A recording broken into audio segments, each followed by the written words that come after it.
On informa Ibn Abbas radiyallahu anhu que des musulmans se disputaient devant sa porte sur des questions secondaires à propos du destin. Alors il s'est levé pour aller vers eux. Et quand il arriva et qu'il le vit, ces gens l'ont accueilli chaleureusement et lui ont fait une place dans leur assemblée pour qu'il s'assoie avec eux. Mais il ne s'est pas assis. Il n'est pas venu pour leur féliciter de parler de din, mais pour leur tirer les bretelles et les remettre à leur place. Il leur a fait ce rappel que beaucoup d'entre nous aujourd'hui devraient écouter, devraient comprendre et devraient appliquer. Beaucoup d'entre nous aujourd'hui parlent, polémiquent et répètent à longueur de journée des choses dont le statut est secondaire, qui ont donné beaucoup d'importance à des sujets qui sont à la base légers voire inutiles, et qui y passent la majeure partie de leur temps de concentration et d'étude, au détriment de ce qui est essentiel et vital. Et là est le problème de l'être humain. Il s'occupe de la futilité et délaisse les questions existentielles. Regardons-nous, écoutons-nous, analysons-nous. Vers quoi tend notre discours? Quels sont nos centres d'intérêt religieux? Que ce soit la masse des musulmans ou les étudiants en sciences islamiques. Au début, on se demande est-ce qu'on peut brosser nos dents pendant le ramadan? Et à la fin, on se tire une balle dans la tête en se demandant où est Allah. Et on consulte des millions et des millions de contenus, des articles, des vidéos, des livres qui traitent de questions qui n'ont même pas effleuré l'esprit des Sahaba. Et lui, Ibn Abbas, a des musulmans comme nous en face de lui. Des musulmans qui étaient venus pour apprendre. Il faut savoir que lorsque le prophète sallallahu alayhi wa sallam est mort, Ibn Abbas n'avait que 13 ans. Et lorsqu'il a vieilli, il est devenu un enseignant. Les gens voyageaient de différentes contrées du monde pour apprendre de lui. Sa maison était pleine du matin au soir et les groupes se succédaient pour qu'il leur enseigne. Et donc ces gens qui sont en train de polémiquer devant chez lui sont des étudiants en quelque sorte, des musulmans qui voyagent pour acquérir la science. Alors Ibn Abbas radhiyallahu anhu va leur enseigner, va leur expliquer ce que doit développer la science et qui sont les vrais savants.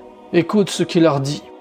Ne savez-vous pas qu'Allah a des serviteurs muets par sa crainte, sans être muets ni incapables de s'exprimer? Ils savent parler, s'exprimer, discuter, mais ils s'arrêtent là où il le faut, et quand il le faut, par piété envers Allah. Il dit, en vérité, ce sont eux les savants, les éloquents, les orateurs. Bien sûr, le silence peut être éloquent, et en l'occurrence, le silence du savant est éloquent. Seulement, lorsqu'ils se souviennent de la grandeur d'Allah Azza wa Jal, ils perdent leurs esprits. Leur cœur se brise et leur langue se coupe. Ils ne parlent plus. Ils ne se sentent pas de taille. Ils s'estiment tellement petits, tellement misérables, tellement ignorants qu'ils n'osent pas prendre la parole pour polémiquer en prétendant avoir raison, et encore moins sur des sujets aussi peu importants. Et quand ils se réveillent de cela, quand ils se ressaisissent, ils se précipitent vers Allah par des œuvres pieuses. Ils ne cherchent pas à aller vers Allah en polémiquant avec les gens et en les jugeant. Ils continuent en disant « Ils se classent parmi al-ghafilin », les insouciants, alors qu'ils sont intelligents et déterminés. Et avec les injustes et les pécheurs, alors qu'ils sont bienfaisants et innocents. Ce sont ceux-là les savants. Ils craignent tellement Allah qu'ils se taisent. Ils se taisent tellement qu'ils donnent tout leur temps pour agir, mais malgré cela, Ibn Abbas radhiyallahu anhu dit qu'ils se sentent insouciants, qu'ils se sentent injustes envers Allah, qu'ils ressentent qu'ils peuvent faire mieux, parce que ce qui est grand, ils ne le trouvent pas assez grand pour Allah.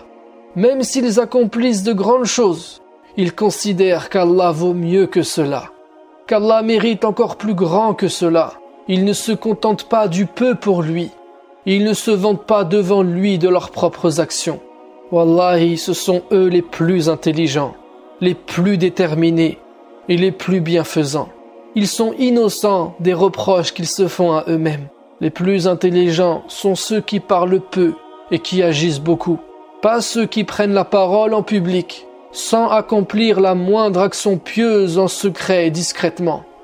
En vérité, celui qui sait ne fait pas le fier en étalant sa science, parce que le vrai savant ne se sent pas de taille.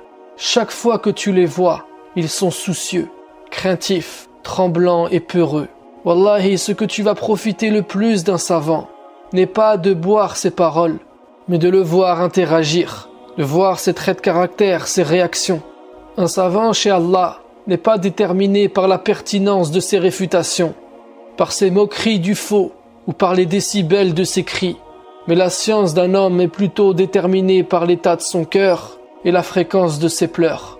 Non pas que la science rend triste, bien au contraire, mais c'est que la science rend humble, et celui qui est humble pleure pour devenir meilleur. Et après leur avoir décrit qui étaient les véritables savants de Dieu, Ibn Abbas les laissa et s'en alla. Allahu Akbar. Regarde quelle leçon il vient de leur faire. Comment il vient de les rappeler à l'ordre. Pourquoi leur a-t-il coupé la parole? Et dans quel état il a dû les laisser? Ces gens qui étaient venus pour apprendre de lui, le considérant comme étant un des plus grands savants parmi les compagnons, celui dont le prophète sallallahu alayhi wa sallam a fait l'éloge de sa science. Il est venu leur dire: taisez-vous, vous parlez trop, vous tentez de combler avec votre langue le vide qu'il y a dans votre cœur. Parle des choses intéressantes, pertinentes, parle de ce qui est essentiel ou alors tais-toi. Et lorsque tu te tairas, agis. On dit que c'est mieux que rien. Il est venu leur apprendre que parfois rien est mieux. Les musulmans aujourd'hui ont besoin d'entendre et de réentendre cette leçon. Il faudrait la rappeler à notre propre personne lorsque l'on se surprend à se perdre dans des détails. Il faut aussi la rappeler autour de nous lorsque l'on constate que des musulmans se posent des questions inutiles. Et je peux en témoigner, parce que des questions, j'en reçois énormément. Et sans manquer de respect à qui que ce soit, 80% d'entre elles sont des questions qui ne se posent pas. Et si la question qu'un individu se pose reflète son niveau intellectuel et spirituel, alors il y a de quoi s'alarmer sur l'état de notre communauté. Et en complément de cet audio, je t'invite à réécouter celui qui s'appelle « Les questions interdites en islam ». Pour moi, c'est un sujet on ne peut plus d'actualité, extrêmement important. Si cela est compris, ça réglera une grande partie de nos problèmes. Je t'ai mis le lien de cet audio juste en dessous dans la description. Sur ce, je te dis à la prochaine vidéo, Inch'Allah.